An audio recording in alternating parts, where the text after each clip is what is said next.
Pemirsa, bila mencermati permohonan tim hukum Prabowo Sandi, tuduhan-tuduhan yang disampaikan sebetulnya tidak harus diselesaikan seluruhnya di Mahkamah Konstitusi.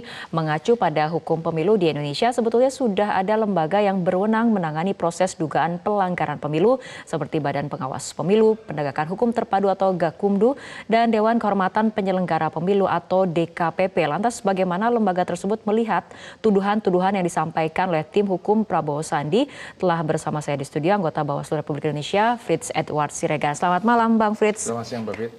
Oke, Bang Frits, ini kalau misalnya kita lihat dari tuduhan-tuduhan dari BPN ini memilih mengadu ke MK mengenai soal pelanggaran proses pemilu. Bagaimana tanggapan dari Bawaslu? Kalau kita melihat bahwa proses penguatan Bawaslu itu kan sebenarnya kan dimulai dari perubahan Undang-Undang Nomor 7 tahun 2017, di mana bukan saja kepermanenan Bawaslu di kabupaten kota semakin dibuat semakin kuat, tapi juga ada kewenangan-kewenangan terkait dengan peran Bawaslu dalam mengawasi netralitas ASN dan juga politik uang. Itu secara tegas dinyatakan oleh undang-undang.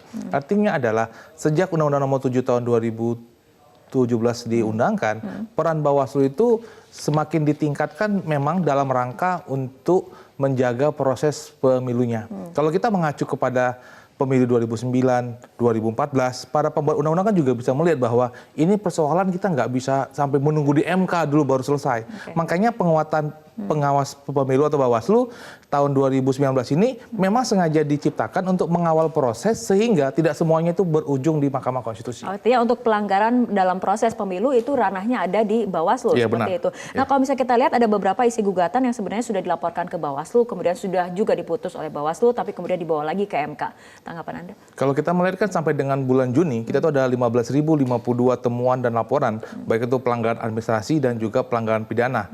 Dan dari pelanggaran pidana misalnya ada 114 yang sudah ada putusan pengadilan, pelanggaran administrasinya ada 12.000. Itu kan juga berhubungan dengan misalnya persoalan netralitas ASN, kemudian soal bagaimana soal politik uang, kemudian bagaimana netralitas Polri. Itu adalah sesuatu yang selama ini memang telah menjadi tugas daripada Bawaslu. Baik misalnya terkait dengan ASN. ASN kita sudah ada per Bawaslu 6 dan juga ada MOU dengan KASN, polisi dan TNI terkait dengan persoalan misalnya netralitas dan bagaimana seandainya ada temuan ataupun laporan terkait dengan mereka. Atau juga misalnya ada dalam proses penanganan pelanggaran. Kan kalau lihat pelanggaran, Mbak, itu ada pelanggaran pidana, ada pelanggaran administrasi, ada pelanggaran etika. Pelanggaran etikanya kita kirimkan kepada DKPP, pelanggaran pidananya kita selesaikan di sentra Gakumdu, penanganan pelanggaran administrasinya itu ada di Bawaslu. Dan kalau kami melihat daripada yang sudah disampaikan kemarin, kebanyakan tersebut itu sudah pernah diputus oleh Bawaslu. Artinya sudah ditindaklanjuti di level Bawaslu seperti itu? Adalah kewajiban daripada Bawaslu untuk menindaklanjuti laporan yang diterima dan berbagai persoalan terkait dengan yang disampaikan itu sudah pernah kami periksa kemarin. Oke, artinya Anda melihat dari Bawaslu konstruksi permohonan gugatan yang kemarin dibacakan oleh tim kuasa hukum Prabowo Sandi itu seperti apa? Kalau apabila ada pihak yang ingin membawa sebuah perkara ke Mahkamah Konstitusi kan itu adalah sebuah hak dari warga negara untuk bisa mengajukan sebuah permohonan ke Mahkamah Konstitusi.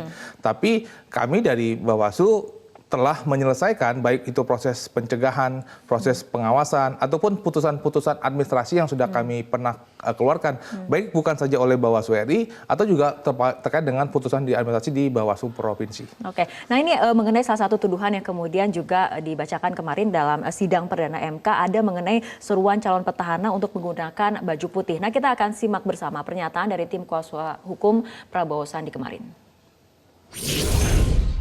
Beberapa saat sebelum hari pencoblosan, Capres Paslon 01 secara gencar dan terus-menerus berkampanye agar para pendukungnya datang ke TPS menggunakan baju putih.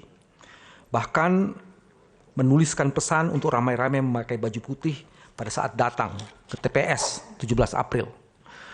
Ajakan dari kontestan pemilu yang demikian bukan hanya berbahaya menimbulkan pembelahan di antara para pendukung, tetapi juga nyata-nyata telah melanggar atas azas rahasia dalam Pilpres. Ya, seruan baju putih ke TPS menurut pandangan dari Bawaslu, apakah itu masuk dalam kategori pelanggaran? Kalau kita melihat pertama, apakah itu sebuah hal yang benar terjadi atau sebuah disinformasi yang terjadi.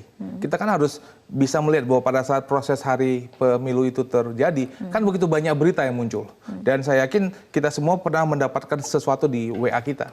Pertanyaannya adalah, apakah itu benar sebuah ujaran resmi yang disampaikan oleh salah seorang, atau hanyalah sebuah disinformasi yang disampaikan oleh pihak lain?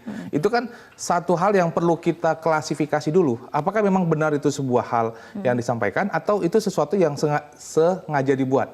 Nah, itu satu. Dan yang kedua, memang Bawaslu telah memberikan surat pencegahan kepada masing-masing paslon misalnya untuk dalam proses untuk kampanye, dalam proses masalah bagaimana melakukan pertemuan di dalam rapat umum terbuka. Proses pencegahan tersebut sudah kami sampaikan kepada masing-masing paslon. Oke. Bagaimana dengan dana kampanye belasan miliar yang kemudian saat ini juga dipermasalahkan oleh kubu BPN dalam sidang MK kemarin? Kalau kita melihat dana kampanye itu kan ada baik dari laporan awal dana kampanyenya, kemudian laporan penerimaan sumbangan dana kampanye, sama laporan penerimaan dan pengeluaran dana kampanye atau LPPDK. Itu kan adalah laporan pertanggungjawaban dari masing-masing calon mengenai dana yang dikeluarkan. Jadi sudah ada dana yang diterima dan dana yang dikeluarkan. Ada batasan-batasan, misalnya berapa yang jumlahnya, identitasnya harus jelas. Itu adalah batasan yang diberikan oleh Undang-Undang Nomor 7. Dan kemudian itu diserahkan kepada kantor akuntan publik yang akan memeriksa terhadap sebuah LPPDK. Sekarang pertanyaannya adalah, apa pendapat dari kantor akuntan publik terhadap laporan dana kampanye? Itulah yang bisa dijadikan dasar untuk melihat sebuah LPPDK tersebut, karena memang itu adalah perintah dari undang-undang sendiri. Oke. Nah, juga ada mengenai status dari Cawapres 01 Kiai Haji Maruf Amin sebagai Dewan Pengawas Syariah. Apakah sebelumnya juga ada keberatan seperti ini yang disampaikan ke Bawaslu sebelum kemudian masuk ke dalam sidang MK? Oke. Pada saat proses pendaftaran, pada saat proses pendaftaran, kalau kita melihat apakah ada temuan atau laporan, dan kalau kita melihat pada saat seseorang itu untuk mau menjadi calon, apakah ada informasi yang disampaikan, apakah itu informasi tersebut sudah disampaikan kepada publik.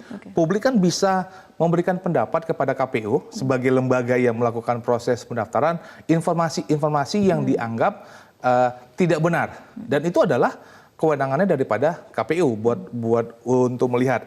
Pada saat itu kami di Bawaslu belum menerima adanya laporan ataupun temuan dugaan pelanggaran mengenai hal tersebut. Jadi kita harus cek dulu, apakah emang ada laporan, apakah ada temuan baik dari Bawaslu ataupun daripada KPU-nya sendiri pada saat proses pendaftaran tersebut. Jadi harus dilihat tempusnya dulu tuh, pada saat waktunya, apakah sudah ada atau belum, begitu Mbak. Oke. Nah, kemudian pada hari Selasa nanti sidang akan dilanjutkan, pihak terkait, pihak termohon dan juga Bawaslu sebagai pemberi keterangan juga akan memberikan jawabannya. Ini apa saja kemudian jawaban ataupun keterangan yang nantinya akan disiapkan dalam sidang nanti? Kalau kami dari Bawaslu kan memang kemarin kan kalau kita lihat kan ada perdebatan lah, apakah memakai gugatan yang tanggal 24 Mei ataukah yang kemarin dibacakan. Bagaimana nanti posisi Bawaslu nanti akan kami sampaikan pada saat proses persidangan. Tapi kalau kami melihat dari Bawaslu kan menyampaikan pencegahan apa saja yang sudah dilakukan. Misalnya surat-surat pencegahan yang kami kirimkan kepada masing-masing peserta pemilu. Atau kemudian hasil-hasil pengawasan. Atau juga putusan-putusan yang selama ini Bawaslu telah putuskan dalam proses penanganan pelanggaran administrasi. Ataupun ada putusan-putusan pengadilan yang selama ini setelah ada putusan pengadilan yang terkait dengan berbagai kasus pelanggaran pidana yang sudah disampaikan. Harus diingat bahwa dalam proses ini Bawaslu kan adalah pemberi keterangan judulnya. Artinya adalah yang dilaporkan oleh Bawaslu adalah hal-hal yang selama ini menjadi apakah ada temuan, apakah ada laporan, dan bagaimana tindak lanjut Bawaslu terhadap sebuah laporan dan temuan yang telah masuk kepada di Bawaslu. Oke, Bang Frits, terima kasih atas informasinya dan waktunya telah berbincang bersama kami dalam Prime Time News untuk malam hari.